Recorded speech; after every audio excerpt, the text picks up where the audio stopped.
aí vocês vão ver um recuo que eu já vou começar falando, para mim, claríssimo recuo. Ele ganha a frente do Marcos Guilherme, o recurso que ele tinha era voltar a bola pro Cássio, ganhou a frente e dá o toque virando o pé na direção do Cássio. E olhando pro Cássio. Ele olhando, né? ele não é um toque para afastar, ele vira o pé, ele dá uma olhada pro Cássio e vira o pé pra recuar essa bola pra ele, né? Esse foi demais. Então, Aninha, pra mim, não sei. Esse não tem discussão. Pedro? Pra mim é um lance, assim, qualquer um de nós que, né, jogamos bola, você sabe que isso, o erro não é do Pablo, o erro é do Cássio, né?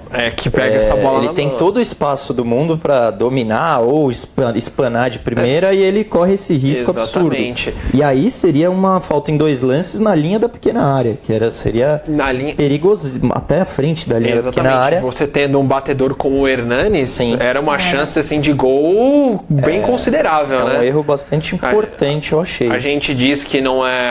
Claro, você não sabe se vai ser gol ou não, mas é um lance que tem todas as condições de fazer o gol. E eu tava na arquibancada laranja, bem atrás do gol. Na hora que aconteceu isso, era tão óbvio que eu não conseguia acreditar do árbitro não ter marcado esse lance. Sim. Então, um erro gravíssimo, porque tinha o Bandeira aberto do outro lado, ele poderia muito bem ter indicado pro árbitro também, ou aquele cara que fica no fundo, que não serve pra nada, né? O Aspone, né? Eu estava na arquibancada azul e a única coisa que me veio à mente que pudesse não caracterizar um recuo seria que o Marcos Guilherme teria resvalado na bola, porque só isso poderia não, assim, mas realmente não foi nenhuma bola tão... A gente vê que o Pablo tá uma frente do Marcos Guilherme já o Eric empurra, Ribeiro tá comentando aqui que ele tava na amarela superior e de frente para esse lance, ao vivo foi nítido o recuo. Foi nítido, esse aí não tem desculpa para não ter marcado. Agora, o próximo lance é para mim um dos mais absurdos também. A gente vai chamar o gol anulado do São Paulo, gol que foi a cabeçada do Militão, que... Pasmem, o juiz deu falta do Prato no Cássio. A gente vai observar, né, ou tem outros ângulos melhores, que quando parte o cruzamento, o Prato fica o tempo todo parado. E o único momento em que ele tem algum deslocamento, vocês vão observar agora, o Balbuena empurra ele. O Balbuena, ou o braço, vocês vão ver agora, o braço do Balbuena no Prato. Ele que empurrou esse leve desvio que o Prato tem pra trombar com o Cássio. Parece que era uma coisa acordada já. Nossa, então, ele parado não se moveu, gente, em algum momento. Agora me diz, como que o seu jogador que é empurrado e foi ainda um desvio muito leve, mesmo se isso fosse um deslocamento só do Prato mesmo, jamais justificaria uma falta, porque o Cássio saiu da área dele e atropelou o Prato. Então... É como se você estivesse dirigindo e tivesse um poste. E você vai e bate no poste e a culpa é do poste. A culpa é do poste, exatamente. E assim, mas esse é um lance realmente de trapalhões. Teve lances diversos de trapalhões ao longo da partida. Olha o que o Cássio faz. E o Danilo Amaral tá aqui ressaltando que o Bandeirinha tava em cima do lance também, tinha visão ampla. Eu ia comentar isso agora. Dava pra finalizar. O Bandeira, a gente tem naquela outro ângulo, mostra o Bandeira de frente com todo o ângulo favorável a ele para ver que o Cássio, que o Prato tava parado. Ele poderia ter avisado o árbitro se o árbitro tivesse marcado, já que tá na moda, né? A gente vê sempre voltando lances. Olha aí o Bandeira na parte inferior do vídeo. Como teve no jogo do Vasco, o Sandro Meirahit voltou um pênalti mal marcado. Acho que ele poderia ter informado que não houve falta nesse lance. O nome disso, dessa infração, é perigo de gol, o famoso perigo de gol. E ontem o Muralha, na final da Copa do Brasil contra o Cruzeiro, goleiro do Flamengo, Muralha, teve uma saída exatamente igual, uma homenagem, ali um cosplay de Cássio.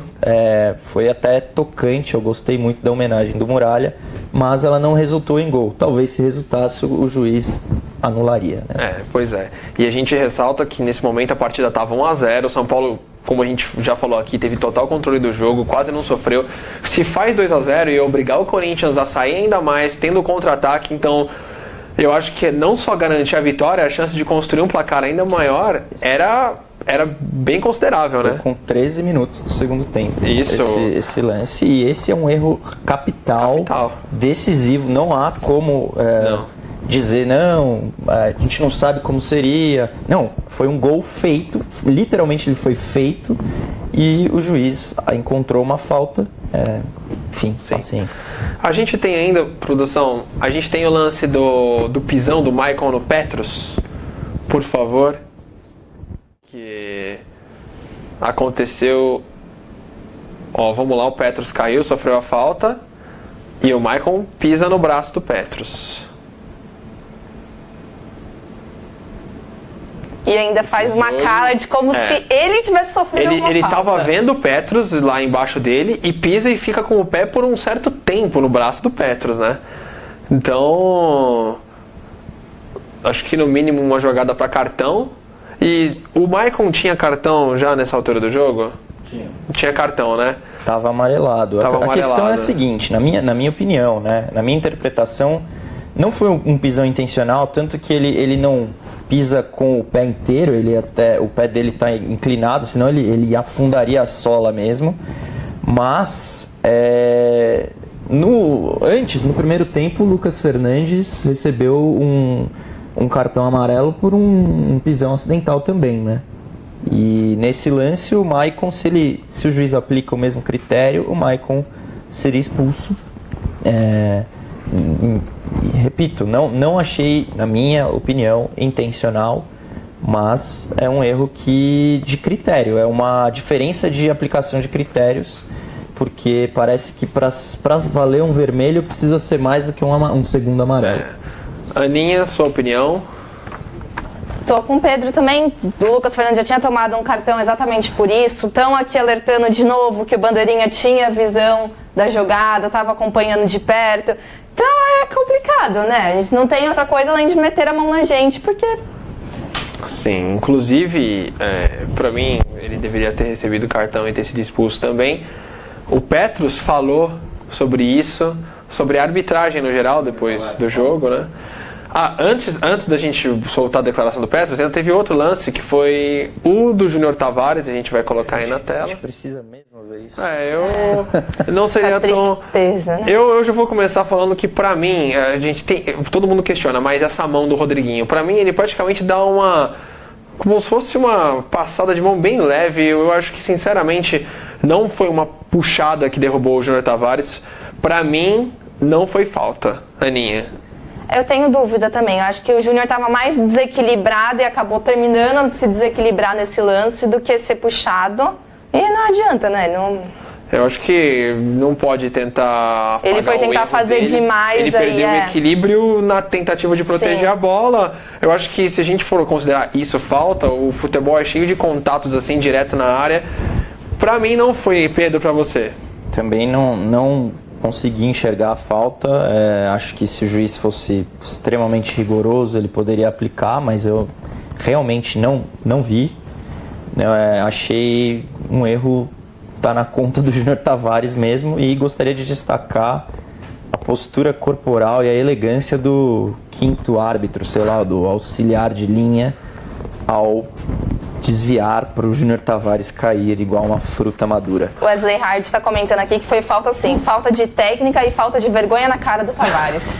Concordo mais com ele do que... O Júnior Tavares, a gente já falou um pouco sobre ele, mas haviam outros erros como esse, algumas até displicentes, tinham tirado ele do time, numa sequência em que ele foi diretamente responsável por muitos gols que o São Paulo levou há algum tempo, né, quando ele perdeu a titularidade. Então, nesse aí, sinceramente, a gente entende que o São Paulo foi prejudicado demais nos lances do recuo de bola, do gol anulado e também do lance que o Maicon poderia ter sido expulso, né?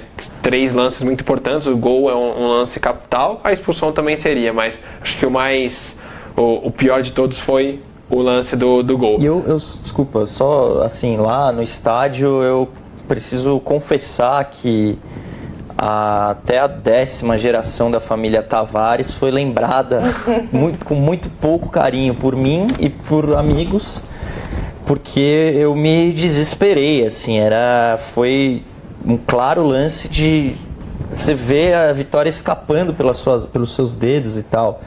E eu ainda estou muito bronqueado com o Júnior Tavares, como eu acredito que 98% da torcida São Paulina. Mas, assim, meio que a voz da razão me diz, olha, a gente não pode queimar o cara de vez por causa disso. É um jogador talentoso de 20, 21 anos, talentoso mesmo. Ele já demonstrou muita qualidade e muita utilidade em diversas partidas. Mas que ele aprenda bem com esse erro. Só que assim, eu espero que nós não queimemos mais um jogador por conta de um jogo, uma falha. O São Paulo é duro produzir bons jogadores da base, bons laterais, e eles permanecerem e servirem ao clube por longos tempos. E eu espero que seja o caso do Júnior Tavares e que no futuro a gente lembre até com certa graça dessa pataquada bizarra, digna de Didi, Dedé, Mussum e Zacarias, do nosso querido Tavares. Só sobre